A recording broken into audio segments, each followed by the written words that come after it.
folks. We're getting closer and closer and closer. And so, what does it mean? What does it mean for Klay Thompson? Is he going to be a Warrior again? Anthony Slater said, in a long-winded way, yes, I still believe he comes back. I've been back and forth on it. Part of me is like, well, I kind of want to see Klay Thompson elsewhere. Because I know some of the things that have been said about him all season long. Like, do you want to go through that again? Or you're going to get a lot of the blame for when things go awry? Is he happy coming off the bench? Well, he did come off the bench. Well, no matter how it happened, he came off the bench. He played very, very well off the bench. Did he finish? Not all the time. Not all the time, but he accepted it. He accepted it. He did what every fan wanted him to do over the last year. But can we meet in the middle? I mean, he was reluctant about accepting I don't care if you were reluctant or not. He did it. We keep using the word reluctant. I've been reluctant to do things at this station, but it gets done. Yeah, but like at the end of the day, it gets done. When you ask your kid to take out the garbage and they give you, grief for 30 minutes and then they finally do it, it doesn't hit the same as just going and doing it. No, but it hits differently when they start doing it 3 weeks straight and you don't have to say anything. Yeah, but I don't think day, just like Baby Chaz, for example, she was very reluctant to brush her teeth early on. I'm sure your kids too, Spinotti, very reluctant to brush their teeth. Reluctant, okay, reluctant. And then after a while, they just start to do it. Yeah, but I don't care how you got there. I don't care how you do it. Yeah, it was reluctant, but he got it done. He got what he eventually went right back to closing. Like, I don't know why we're pretending like he. Well, he went back to closing because you didn't have enough closers on the team. No, I know, but I guess you didn't have enough space. All of a sudden, you don't have them out there. It's like, oh wait, our spacing. Oh crap, we don't have spacing anymore, huh? Go figure. The guy who led the league and made threes the year before helps you with spacing. So I don't care if he was reluctant or not. He ended up doing it. Well, and he actually ended up embracing it, saying, you know what, this is not bad. I get to figure out the flow of the game. Did he not say that? I don't think that's how I interpreted it, but that's fine. Well, I mean, how'd you interpret? Well, I interpreted Slater saying that Phoenix was a huge issue and that the coach actually needs more shooting so that he doesn't have to revert back to Klay Thompson being part of the closing lineups. I'm talking about when Klay was speaking last year. And he said, this whole bench thing is not bad at all. It came out of Klay's mouth. It's actually cool. I get to watch the flow of the game. You got the sound? Or Slater? Oh, I thought it was Klay Thompson. We'll get Slater in just a second. Well, Klay Thompson saying that, like, I get to watch the flow of the game. It's not bad. I get shots. I'm playing next to Chris Paul, a Hall of Famer. I got TJD rolling to the basket. Life ain't bad coming off the bench. Sure, he was reluctant. I've been reluctant to do a lot of things, but guess what? You end up doing it. Oh, here it is. Klay Thompson on this transition to the bench. I still think I'm me, whether I start or come off the bench, and most important part of playing is just being yourself. You don't want to pigeonhole yourself into playing a certain role, and it's been an easy transition for me, and I look forward to continuing to try and help this team win as many games as possible. And that was after a game. I remember during the game, there was a halftime interview, or maybe a post-game interview with us, Mully, Fezzi, and myself, or maybe it was with Fitz in his first game when he dropped 20 and a half coming off the bench. Sure, he was reluctant, but he stopped complaining. And by the end of the season, Klay Thompson was not an issue for this basketball team.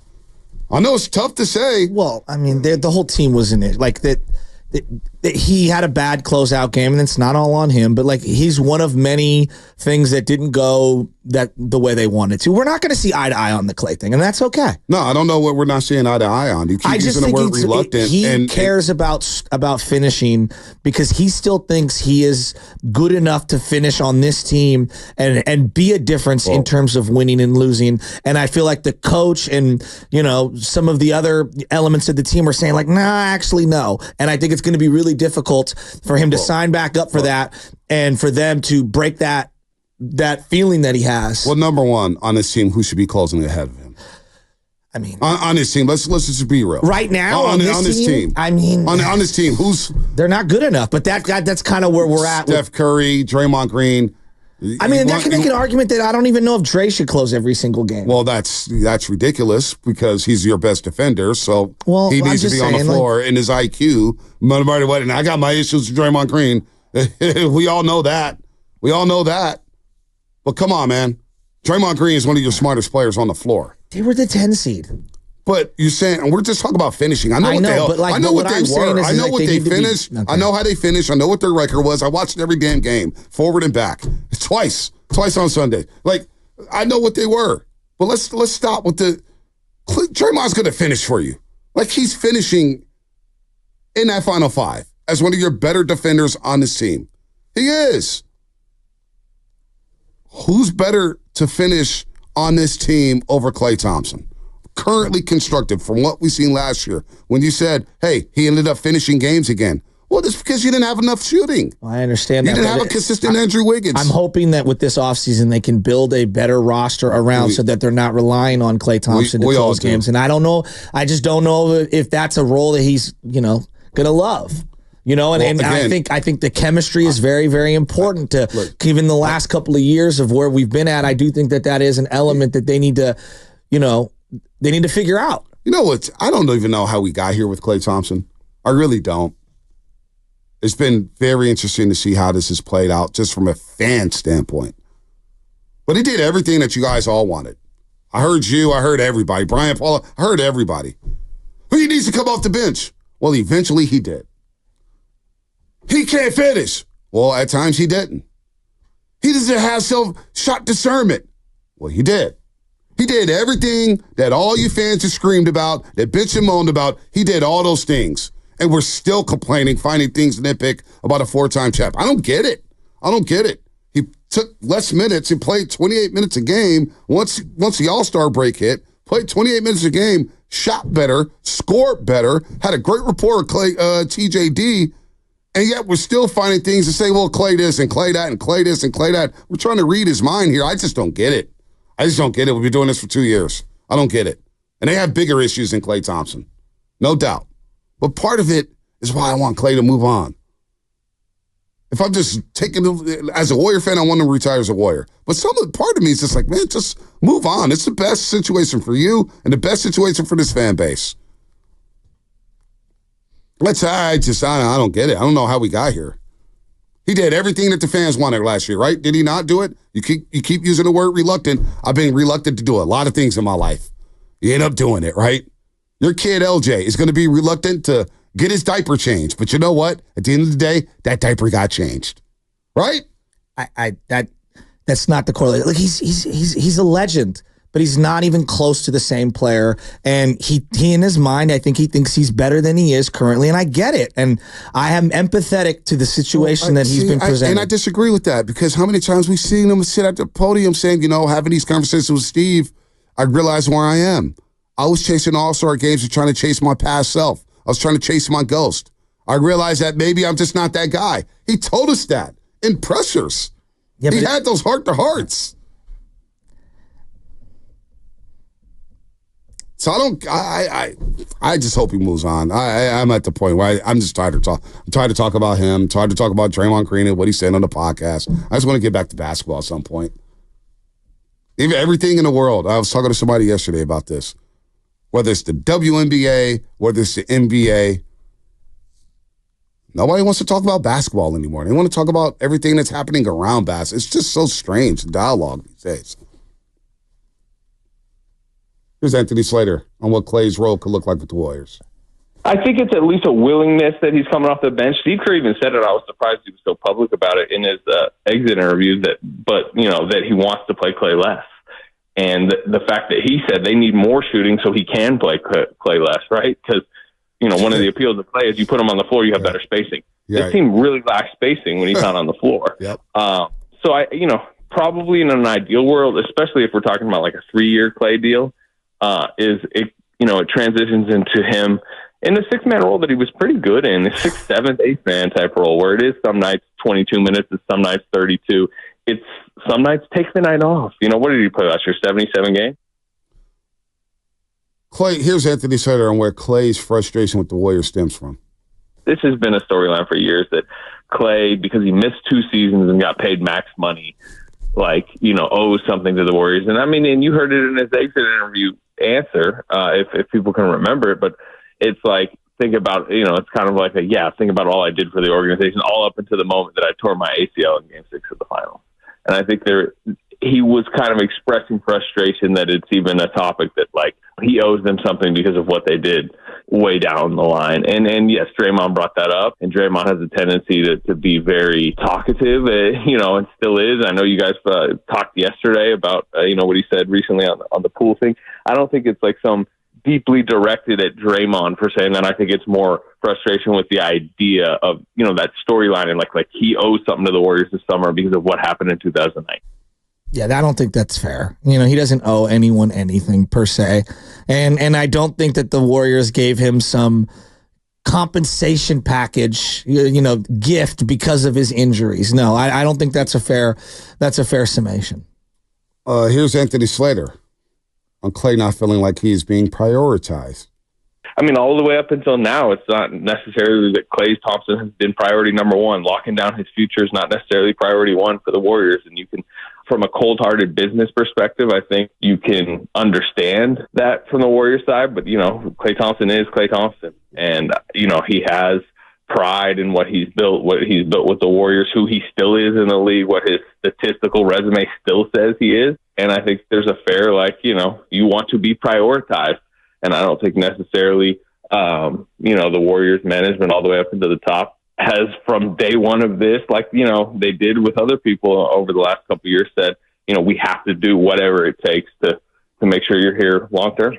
So this is where I side with the Warriors here. It's their job to do what's best for the organization and the team. And if Klay Thompson's not priority number one, then he's not priority number one. They have to do what's best for them as a team. And if Klay's not high on that pecking order, then it is what it is. It's the business of the NBA. It's the business of professional sports. If we don't feel like you can help us win at a high level for the amount of money we're going to pay you, then you're not going to be a priority. And I don't think you should. Honestly, going into the offseason, my number one priority is what's going on with Andrew Wiggins. Yeah, I was just going to bring What do you do about that? What do you do about that? Did his, because I think some people will naturally go to Draymond's contract extension and the way that was handled as, the prioritization, if you will, that might have frustrated him. Do you think it was the Wiggins extension? I just think it was the combination of the two. No, I don't think it has anything to do with anybody. It's just, wow, I'm going to get 2 years. You just gave these guys 4 years. Hell, you even gave Jordan Poole 4 years. So you really want the big three to finish together? I got 2 years, $48 million. I want 2 years in a player option. I don't know. If that's the case. I'm not going to speak for Klay Thompson. I could see how he would interpret it that way, but I remember way back when the Warriors extended Murphy and Dunleavy. This is going years ago, and part of it was yeah, we kind of like you guys, but also we want to lock you in so that if we can maybe trade you down the line to someone else. And I thought baked into the Wiggins thing was yeah, love to have him, but let's get him on less of a salary, extend him. Now he's also an asset, and no one knew he was going to precipitously drop off the way that he did. Jordan Poole, same thing. You're trying to get in front of it. I don't know. I think it had more to do with asset allocation as opposed to prioritization in the pecking order of the organization. Because I don't think they viewed Wiggins as the number 2 most important Warrior when they gave him that extension. Well, they may have viewed him as one of the more important Warriors and as your best two-way player. That might be true. Best two-way player. That might be true. And that's one thing that you prioritize coming off that NBA championship. It's wow, this guy's guarding Luka, he's guarding Shai, he's guarding all these guys. What is going on here? This guy's a great two-way player. He's a solid two-way player. So we'll see what happens here. We've got a couple weeks. Do I see Klay Thompson wearing another uniform? Boy, that's going to be hard to see. Going to be hard to see. And then at the same time, if he does resign with the Golden State Warriors, what does the money look like? And how is this fan base going to react to that? I'm afraid of how this fan base is going to react to Klay Thompson getting new money. I really am. Well, that scares me for him because he reads and hears everything. Well, I mean, if they keep him, then their path to getting better is pretty much through trades. And then my question becomes all right, so what do you do with the Chris Paul money? Right. If you think that you could sign him, do you decline the Chris Paul money and you lose that $30 million altogether? Do you guarantee him that salary and then move him? Because listening to Slater and look, Chris Paul has done a great job making money for himself as a was a player rep for a long, long time. He's made $389 million to this point in his career. That's a lot of money. So I know he doesn't want the mid-level. He wants that whole 30. I wonder, like, if they can get Klay at a number that can get them under that threshold, can they still find a way to guarantee the money with Chris Paul, staple some, because I don't think you can staple players. It sounds like you can only staple picks and get something back. Well, I just looking at Klay for a second. I don't know what the Chris Paul situation has sorted itself out. But that's $30 million. That could get you two players. It is sort of hypothetically. Well, it could give you two players. I don't know what two players you're getting for Chris Paul at this stage. It's true. I don't know if you're getting some bench players or you're getting a star. Highly doubtful.